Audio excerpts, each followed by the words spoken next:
Moving from E to S, one of the biggest things I learned was all the tax benefits. Their mission is to make money off of the medicine they're going to prescribe me, or if their mission is to actually keep me healthy and be proactive about it.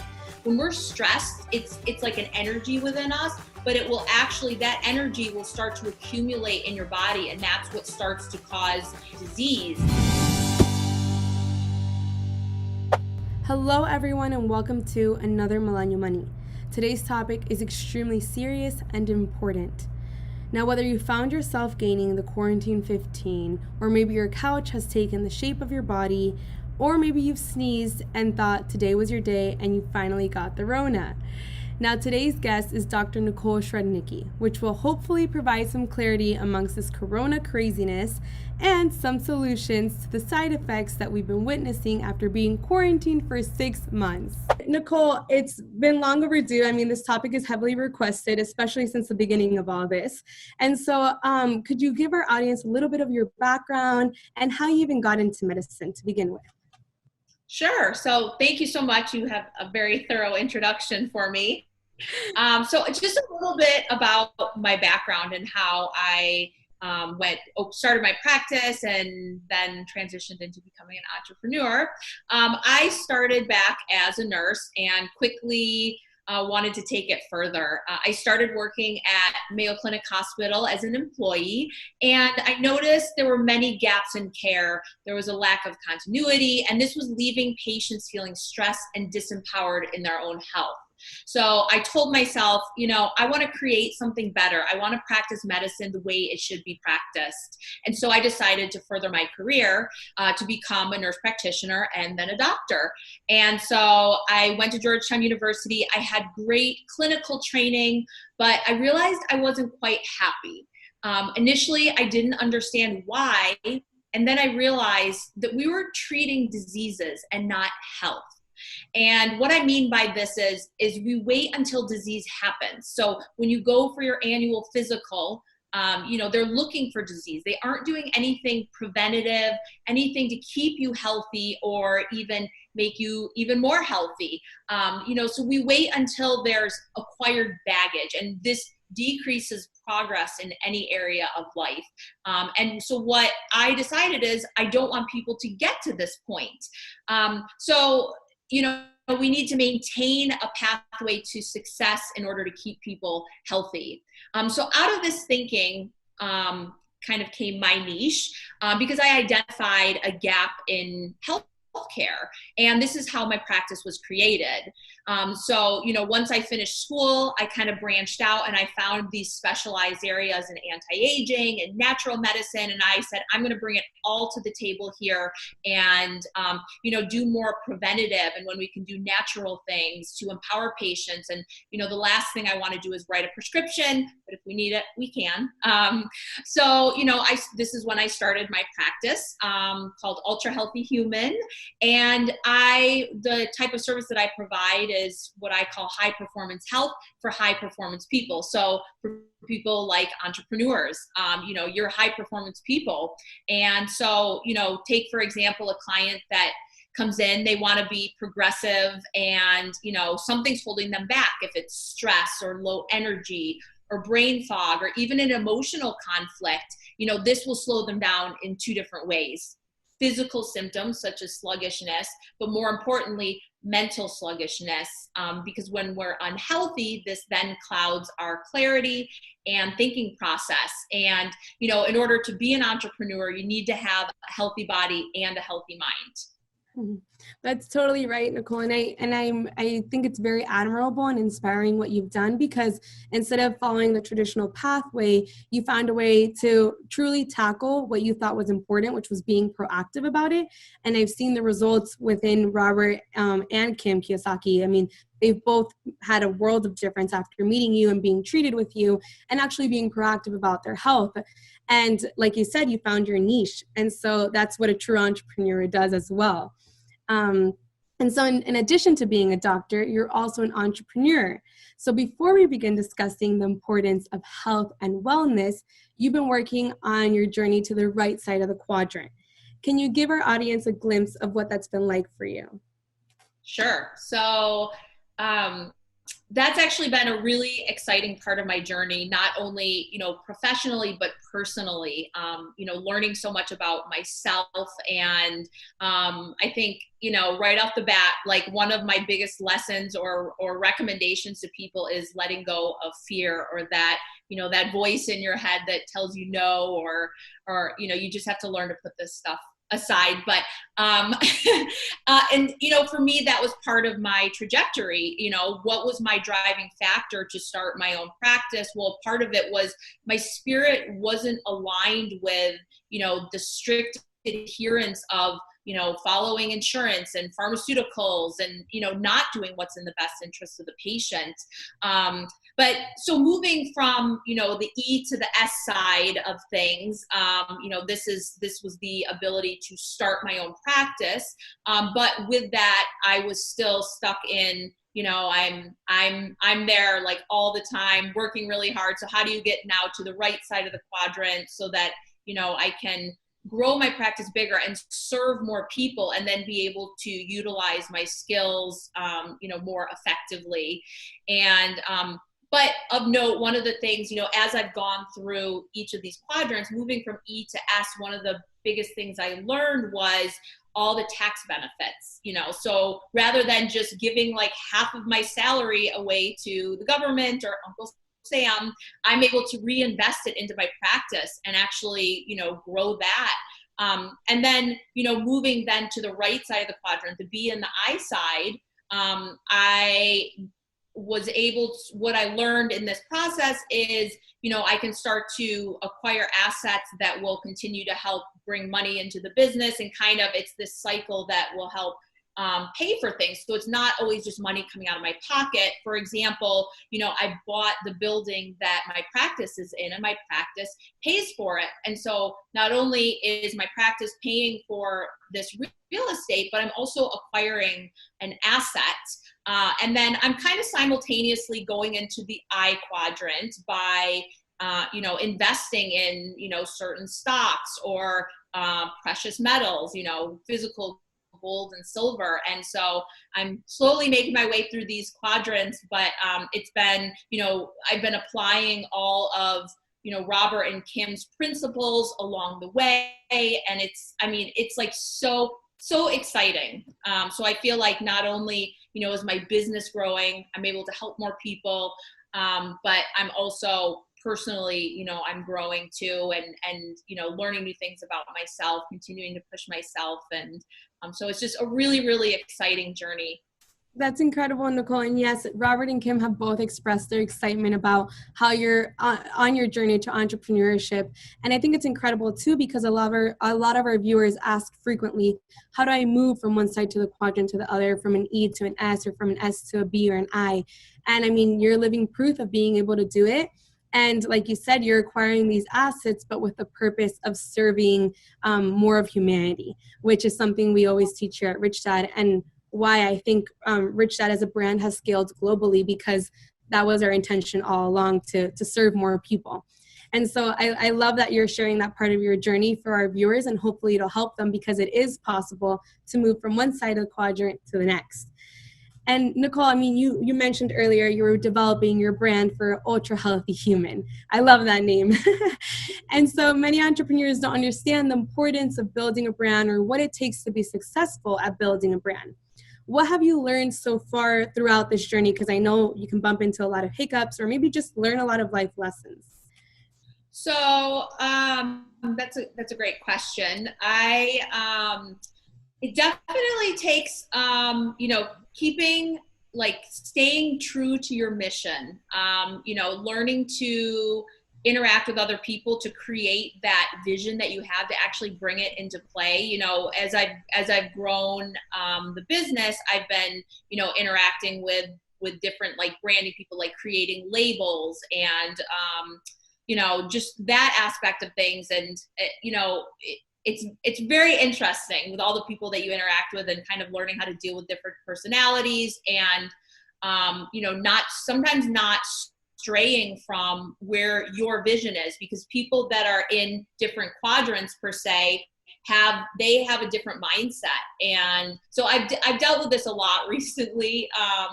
as I've been creating a supplement and detox line of products, and dealing with the lab and dealing with the people making my labels, and just trying to communicate with them and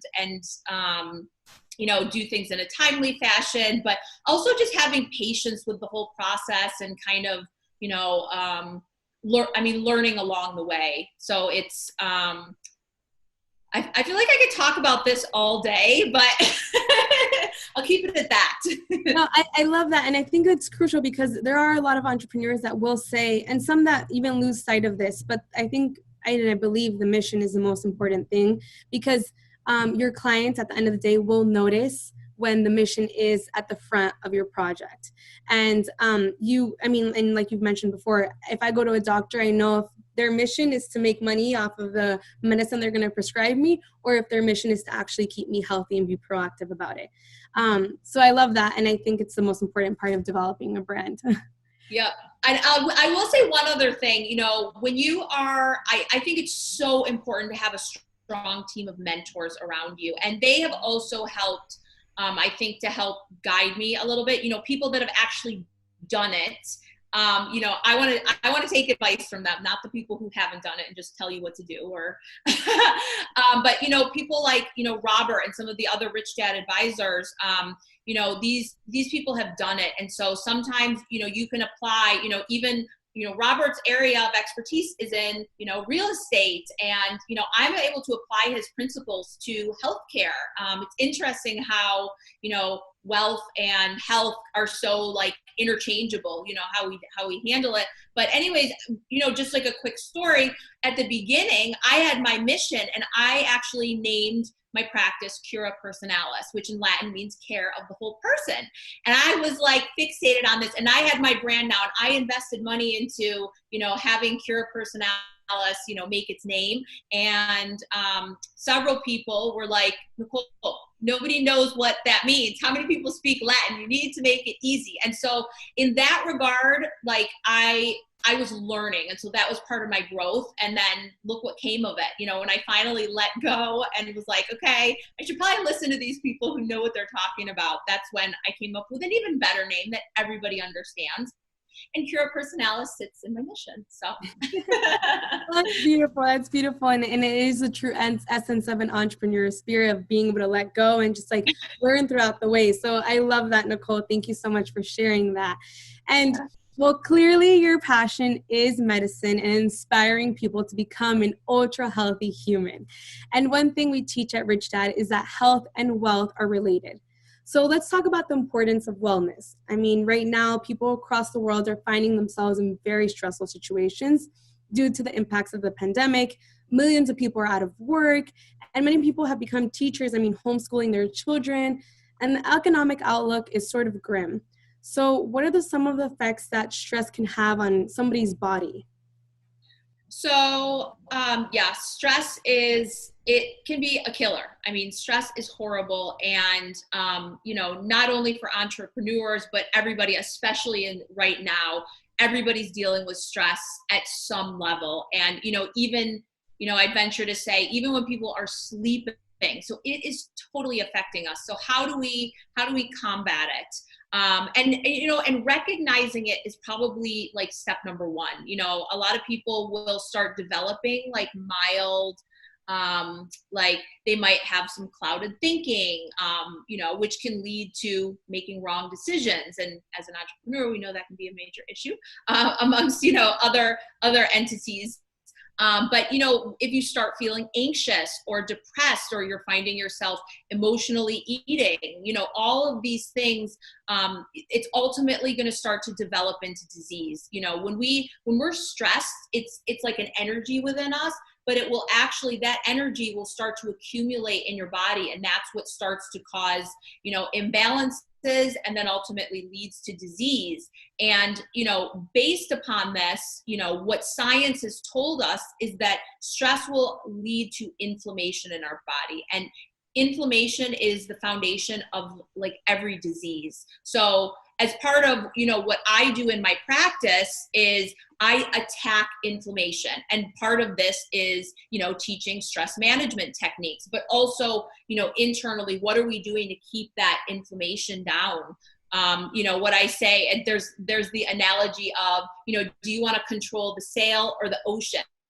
We're the sail. We can control ourselves, but we cannot control the ocean or all those external factors around us. So what are we going to do, health-wise, internally? What can we do to keep ourselves healthy? And then mentally, what can we do to keep ourselves healthy and de-stressed? Yeah, thank you, Nicole. And I mean, that hit straight to home, because even during the quarantine, I did realize, like, why am I feeling foggy? Why am I, not feeling motivated to do things anymore?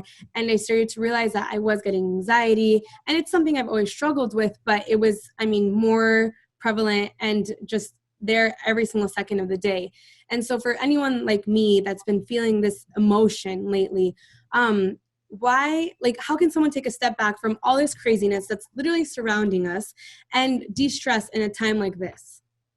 So obviously this is like a multifaceted effort, but there's really simple things that you can do. And, being like having reflection time, like taking, 30 minutes a day and just, thinking through, what's going through your mind, what is that internal dialogue, and work through those things. And you can also implement things like yoga or meditation. And if you're not used to it, there's great tutorials out there, and even if you want to start with less time, but actually, making a commitment and starting to do these things, regular exercise, it's recommended that cumulatively you want to exercise for at least 150 minutes per week, which would be like 3 to 4 days. That's at a minimum. But with regular exercise, you want to get your heart rate up. You want to be sweating. These are what's going to help to regulate your system, help regulate your mind, your endorphins, your adrenaline, your adrenal glands, which is what regulates your stress response. So exercising, but remember that when you do exercise, you want to sweat. You want your heart rate up. Don't just count your steps. That's not physical exercise. It's a step in the right direction, but to truly like reap the benefits of exercise, you need to like really be moving. Nutritional balance. We want to make sure we're eating right. This is another thing I could talk about all day, and it can also get very personalized. But doing, different things like intermittent fasting, just watching your caloric intake, balancing what you're eating, limiting your, alcohol, soda, juice, things like this. So much in the diet can, I do a lot of detoxification with my patients where we make a lot of nutritional changes, and it's kind of a committed process, but it's amazing to see the results. I've had a lot of people during this quarantine actually say, okay, let's do this cleanse now, which is 21 days, which is where I do this for 21 days because there's something called neuroplasticity that kicks in, and that's when your brain actually starts to create new habits. So initially it's like this torture, but then it becomes easier, and as we start to feel good, feel more energized, less brain fog, sleeping better, less joint pain, then we start to accept these habits, and it becomes a new lifestyle. And it's also empowering to make a commitment like that and be able to stick with it. And then, you actually get so many benefits from it. So those are kind of some basic things, but if you want to, take it a step further, if you're still feeling that anxiety or depression, you can do emotional cleansing. So you can actually speak with somebody about ways to like let go of this baggage, whatever's going on in your head, or at least train you in how to manage it. No, thank you, Nicole. And it's funny because I have, Robert has done the cleanse and, the detox, and he has stated that it is torture for him. But then when you see the effects and just how much better he is, glowing not only outwardly but innerly also, it's a true testimony, and it's motivating. And so even I, in the past, I wasn't into health or fitness at all. And I started listening to some of your radio shows and interviews, and I actually started implementing some of these tips. I mean, you give easy tips to do for everybody. And I've seen all the difference in the world. And like you said, I think it's been more of an, as opposed to an addiction to like the habits that I've been implementing, it's like an addiction to the feeling I've been experiencing on a daily basis. So it's been motivating. It's like a vicious cycle of like, now I don't want to let go of spinning or like eating healthier, or, now I work, since we can work from home, I take a couple minutes of my day, since it's hot out in Arizona, maybe half an hour or an hour, and I'll alternate, I'll work on the balcony. And so you realize that these things truly do influence how you live your life and how you feel. So that's been incredible too. That's awesome. Yeah. And so since this is Millennial Money, our audience is primarily millennials. And a new survey found that investing in long-term health and wellness is not a high priority for many millennials. And research from the Blue Cross Blue Shield Association found that millennials are less healthy than members from the prior generation at the same age. And according to a survey in 2015, 54% millennials admit to delaying or avoiding medical treatment due to high costs. What do you have to say to our millennials out there about their health practices? So there's two aspects to this. One is how money and wealth tie into health. And the other, how younger generations like myself believe that, if we're young, we're healthy. And, that's kind of the furthest from the truth. We wait for disease to happen to then focus on our health. And by that time, our health has already suffered. Once you get that diagnosis, doesn't mean the disease just started. It started years ago, which is a perfect example of why when we're young, we need to take care of ourselves now so that we can have that longevity, so we can prevent premature aging. Don't wait until symptoms start. So, it's kind of like a myth. I'm young, so I'm healthy. I guess as bringing COVID-19 into it as a parallel, when people lose their jobs or they don't have money coming in, they have to start taking from their savings, and they survived, but now their savings is down. The same thing goes for our health. We're healthy, but if we're doing bad things, we're eating and we're drinking and partying all the time, then, we're using our own health reserves. So those health savings that we have in our body, we're depleting them. And so that's going to accelerate our aging versus continuing to replenish our health stores. And then regarding, not spending money, it's great within my practice. I've actually seen a little bit of a younger population starting to come in because they are realizing, how they need like a health advocate, somebody that's helping to like take them through the way when they have, there's so much like health information out there that's like conflicting, and, they're just kind of like confused. So they're like, I need somebody to help kind of, guide me through this and take those extra measures that are just, not available in traditional medicine. But, I already kind of touched on some of like those, simple techniques that you can use, but, making a little bit of an investment, anybody can, most people can afford to, do a detox. I mean, this is actually, a foundational therapy to clean up and reset your organs. It's cleaning up your tissues, helping to get rid of some of that inflammation, and you're going to feel great after. I mean, that's something that's inexpensive that, anybody can do. Like in my practice, that's like one of the first things I have everybody do. So even if you can't, Robert and, I have some athletes and celebrities that can actively invest in their health and, do all kinds of things to accelerate rejuvenation and aid in peak performance and anti-aging. But even if you don't have those excess funds, you should budget for it. So just like you budget for your health insurance, your car insurance, your mortgage payment, you should also budget for health, a certain amount. So if you are an entrepreneur or even an employee, just, get in the habit of making health a priority. I love that, Nicole, and it's true. It's Robert always mentions how like you have to invest in something that's going to give you a return, and what better example than your health, right? So like if you invest now and you're proactive about it, like what you stand for and what you mentioned so frequently, being proactive, you're going to be able to see and reap those benefits later on in the future when you really want them, also, because we obviously all want to live a very long and healthy, wealthy life. Yeah. And so here at Rich Dad, we believe that health is wealth and wealth is health. So we know that a top-notch care like yours is expensive. Would you say that increasing your wealth can also increase your health?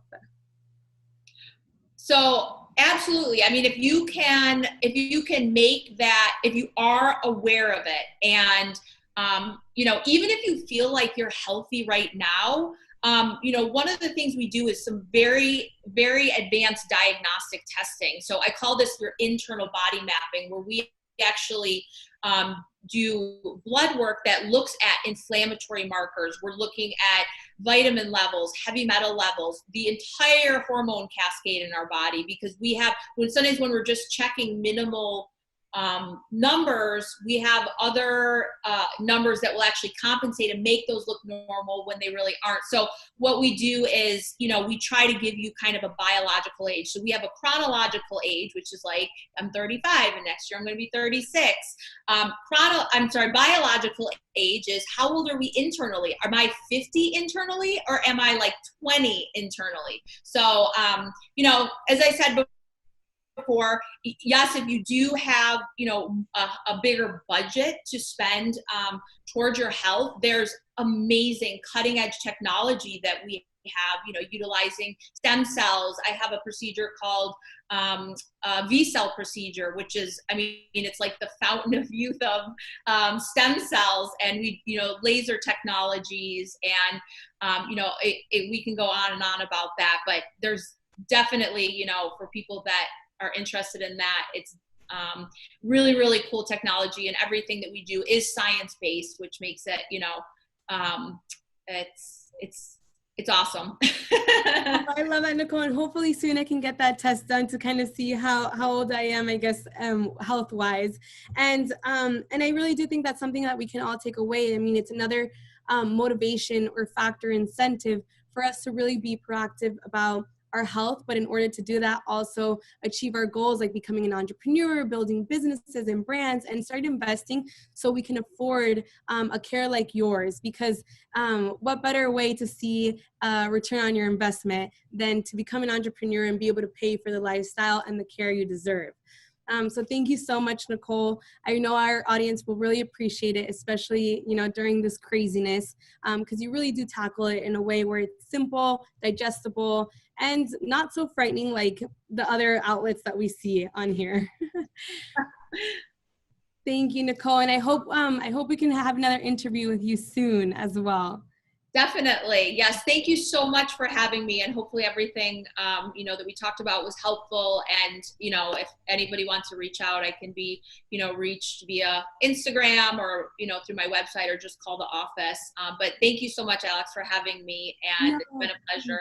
Thank you, Nicole. And we'll be linking all of Nicole's resources, her social media, website, office, everything in the description below, so you guys can contact her and start investing in your health. All right, millennials, I hope you enjoyed this interview. And to find out more about the top-notch care you deserve, click the links in the description below. And remember, health is wealth and wealth is health. If you enjoyed this video, remember to subscribe to our channel and hit the notification bell to keep up with everything going on here at Rich Dad. And with so much negativity going on in the world, let's spread some positivity and share with us in the comments below something positive you got out of this pandemic. All right, everyone, take care, stay safe, stay healthy, and see you very, very soon. Bye.